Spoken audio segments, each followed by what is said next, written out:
Hey, greetings from Hot Springs, Arkansas. I'm in the mountains of Arkansas. Tonight I have the LoVit 100 miler, which is starting at 5 o'clock. And give you a little bit of history of this race. The race takes place about 20 miles from here at Mount Ida on the Lake Ouachita. I never say it correctly. Lake Ouachita State State Forest, and it goes on for hundreds of miles. It's a very rural area. I'll talk about that when I talk about the course a little bit.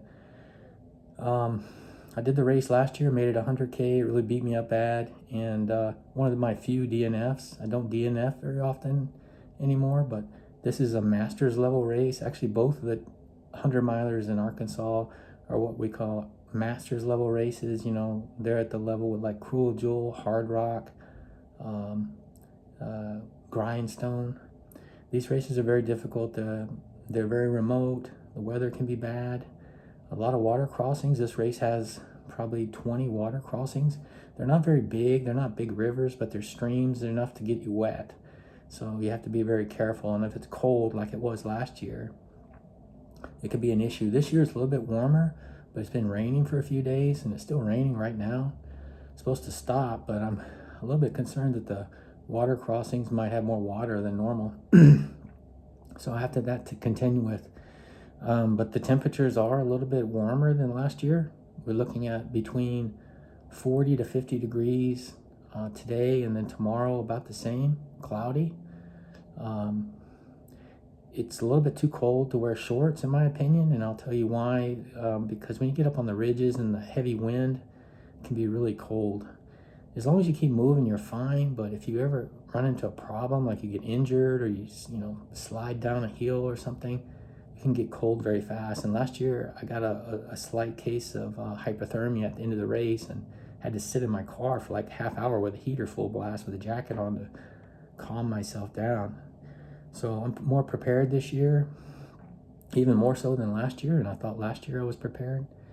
But I'm coming back to finish this race. I had this very similar case with Arkansas Traveler. I made Arkansas Traveler, which is another difficult race near here. I made it 100K and then came back last year and finished it.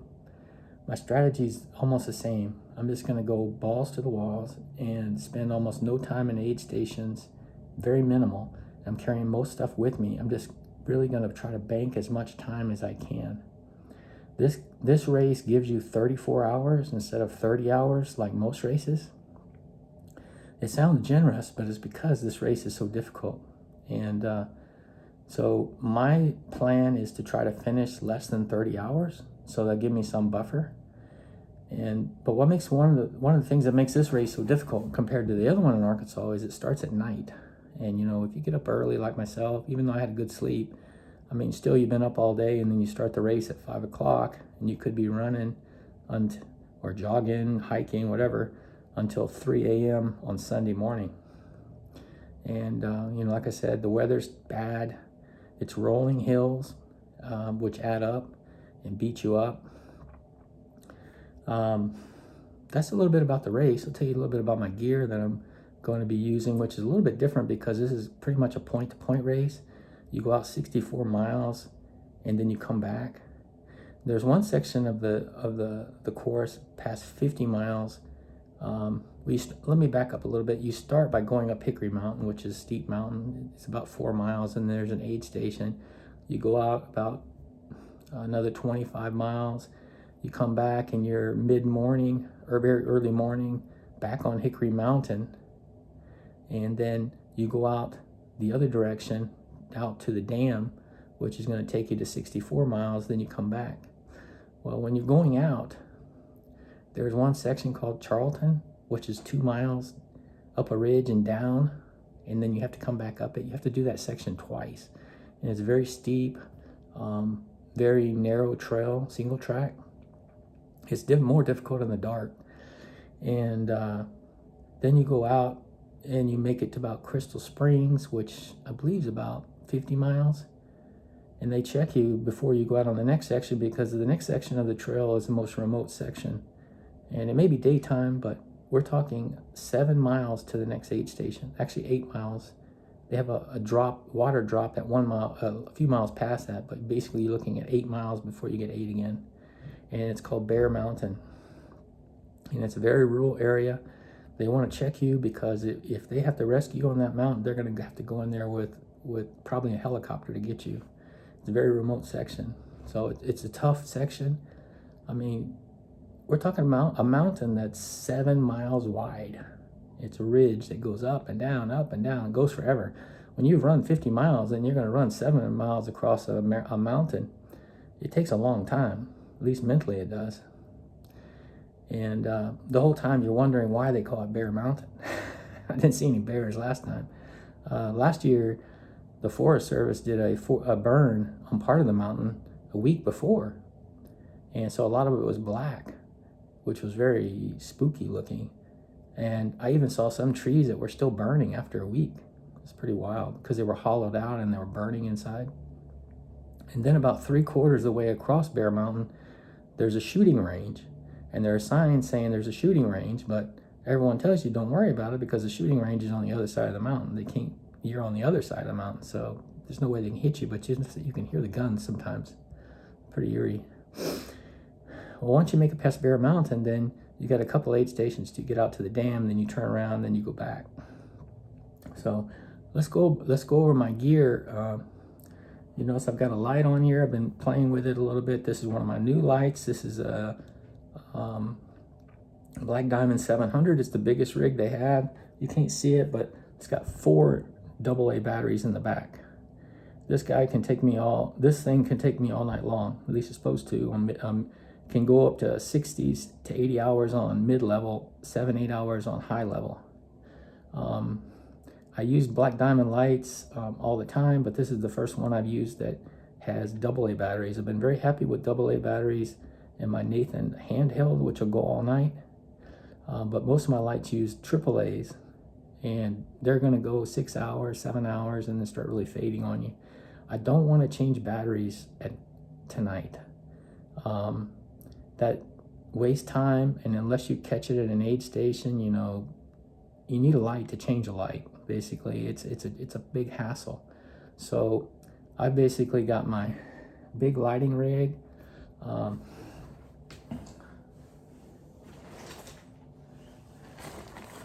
This is my hydration vest. I'm using Ultra Aspire. It's the version 4. One thing about hydration vests, I only use them during races. I don't use them during training runs. So that's why they still look new. I've had this one for 2 years. One thing I change is the bladder sometimes, which I'll show you in a minute.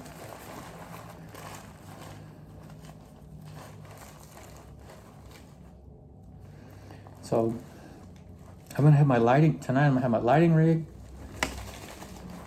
I'm gonna have my Nathan handheld because I don't think I'm gonna use any poles until later in the race. Depending on the condition of the trail, I might be holding 1 pole, and that's for the water crossings because there's like 20 water crossings. Some of them can only be 10 feet wide, but you want to try to be on the rocks. And if you don't have a pole, sometimes it can be tricky trying to walk on rocks, which can be slippery.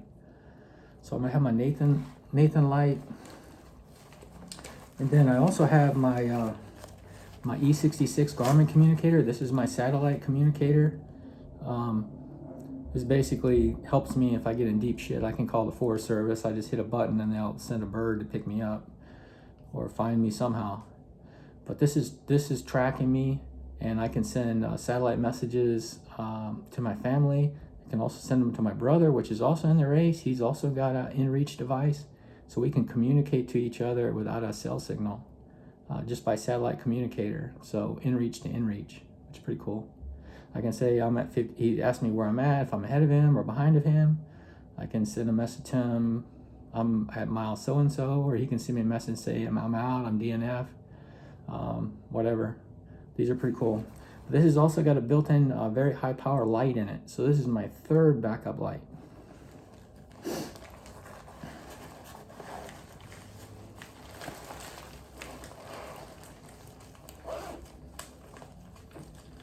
I'm carrying GU caffeine gels, a ton of them. This race is starting at night. I've been up all day, so caffeine is going to be critical. I didn't carry enough last year. And so I got GU caffeine gels, which also have salt in them, very important. And then on the other side of my pack, Cliff Blocks. These are very important. One of them is loaded with caffeine. The other one isn't. One thing about Cliff Blocks, and you can use the GU ones too, it doesn't matter. I learned from the guys doing the winter ultras, like in Yukon and Alaska. If you eat gummy bears or some sort of type of candy that's like a gummy bear, which is like GU blocks or Cliff Blocks, they clog up your system, and the chances of you having to go poo on the trail is almost none. At least that's my experience, and that's what they do, because when you're in an Arctic Ultra, you don't want to go take a crap on the trail when it's below zero. So it's just a hack. These also have, it's like one of these is like 2.5 gels. I mean, it's got salt, and basically it also changes it up. I get sick of just eating gels. But one of them's got caffeine, one of them doesn't. I also have some in my drop bag. I buy these and carry these because they're almost no races have them because they're expensive.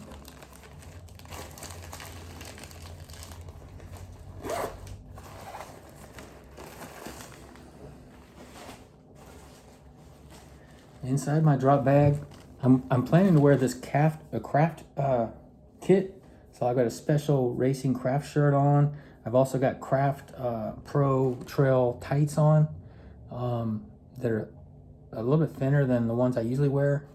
I've got craft arm sleeves I'm going to keep in my pack in case if I get cold. I don't think I will, because I'll keep moving, but if for some reason I get cold, I can put these on.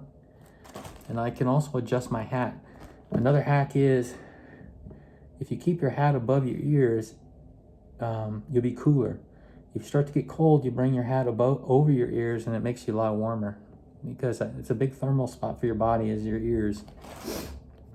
I will also carry my Solomon windbreaker in my pack. I carry this in all races in the back of my pack, even summer races.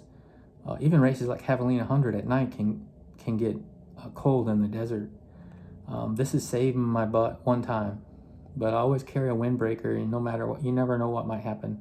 Storm might come in. I've been in races where the weather forecast was good and a storm comes in, because you're out there 25 plus hours, things can change. In a point-to-point race, that's real important. I mean, I do have one drop bag, but my drop bag's at mile 64. So these will be in my bag, in the back of my hydration pack.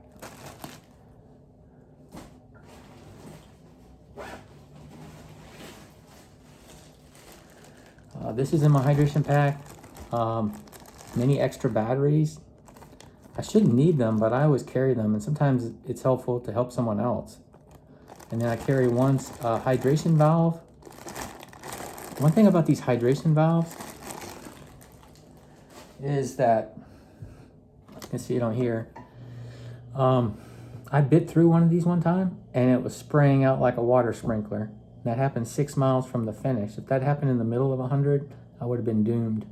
One thing that I didn't know that someone in aid station told me, there is actually a valve on here. You can turn it with you have to use your teeth. It's real hard to turn, but you can turn it off. But turning it on and off during a race would be disaster. So anyways, I carry extra hydration valve for that reason. I highly suggest it. Only $5. Carry one. The chances of the bladder having a problem is almost nil, but the valves, they wear out, and you need to replace them every once in a while. But I've always had an issue with sometimes they start leaking, and then I replace the valve. Leaking like dripping, which is irritating because it's dripping on your shirt. But I had one time where I actually punctured a hole in it. I'm always trying to be careful not to bite down on them too hard, but whatever happened, but I punctured a hole in it, and it was spraying water out. I'm not kidding. And I had to keep turning.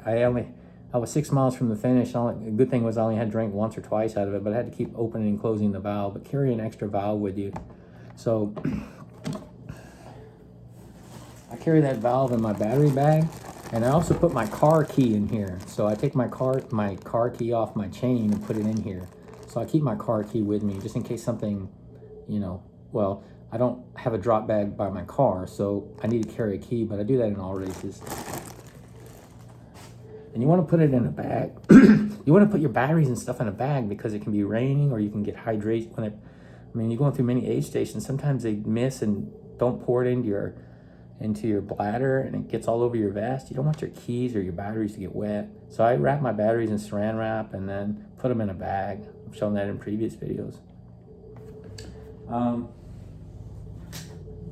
taking my Black Diamond carbon poles with me. I'll probably be carrying one in one hand like this, and then one in the back of my pack sticking up. Or I don't usually mount them like you're supposed to because it's hard to get them in and out. Ultra Aspire doesn't have a quiver for the vest like Solomon does, so it's just a hack that I use. I try to make it through most of the race with using one pole, just kind of for balance. This race has a lot of rocks on the downhills that you can lose footing, and also the river crossings. I shouldn't say river, they're more creeks or streams. And then later in the race, I will go to 2 poles, and just to push myself that last 20 miles. I know I will in this race. It's beat me up before. But using my Black Diamond poles,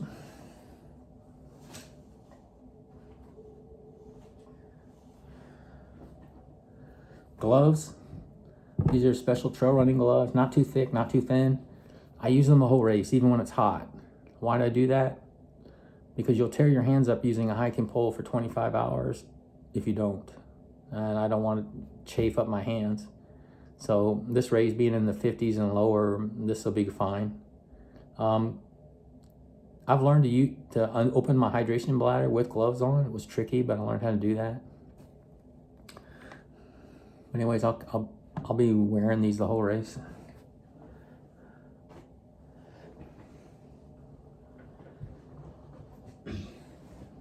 Shoes.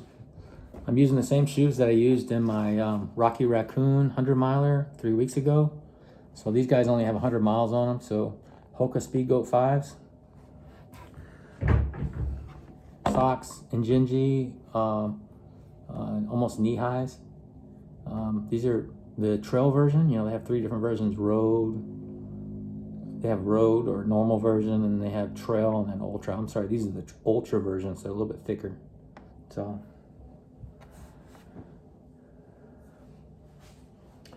I already told you I was using my Solomon Pro running tights. I'm also wearing T8 underwear.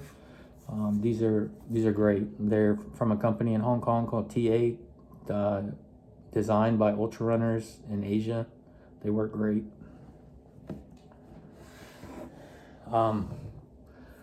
Spraying myself down with Sport sunblock. This is I usually use 50 or 30, it doesn't matter. This race is going to be cloudy, but you still need to spray yourself.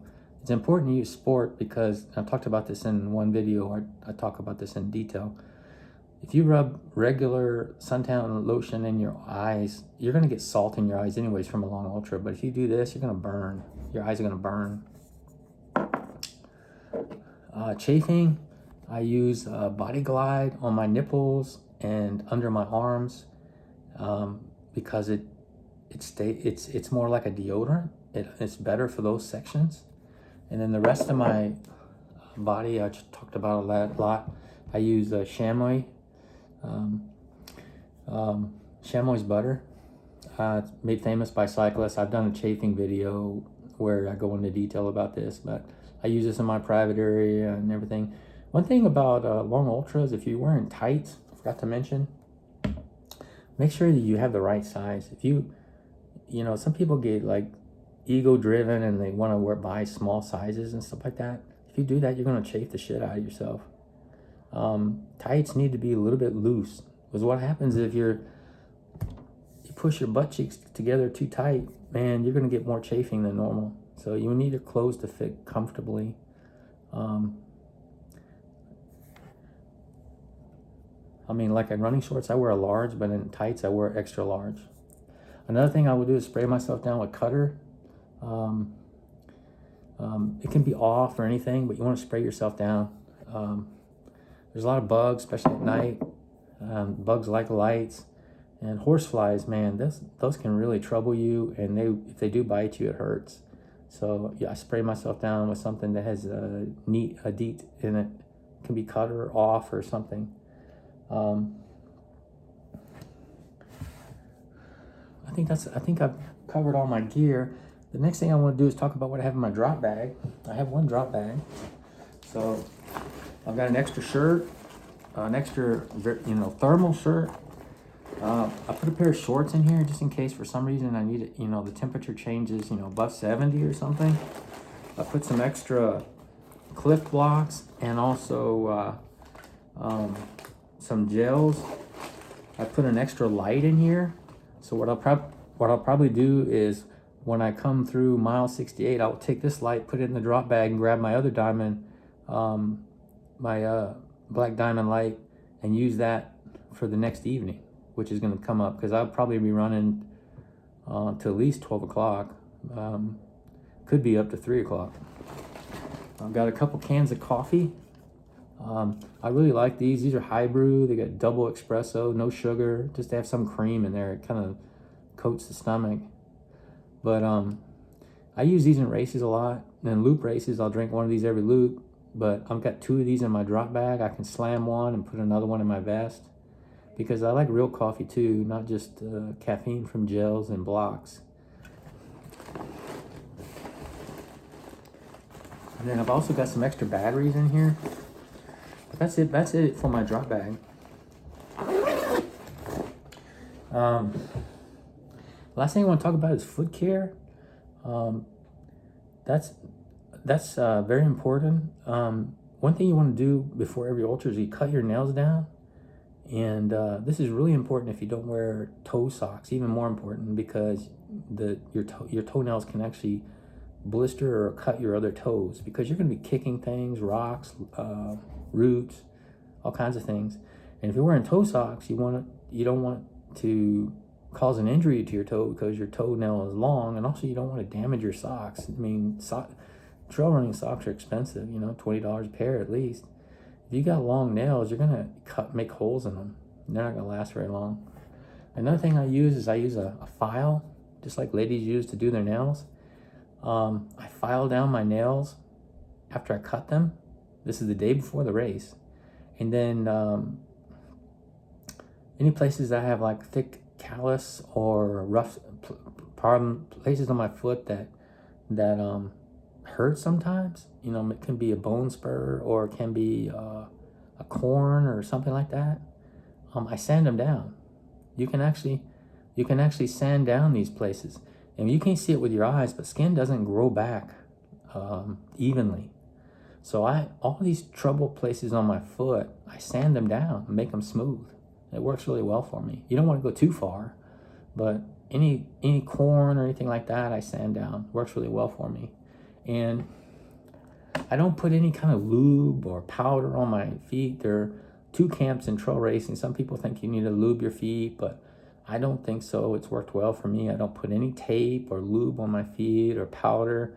And other pros, there are a lot of people in that camp. I mean, I saw a recent post from Carl Meltzer saying never ever put anything on your feet. And I feel the same way. But that's my advice. But thanks for watching the video. If you have any questions, just leave me a comment on the video, and when I get back from the race, I'll respond to it. Wish everybody have a great weekend. Bye for now.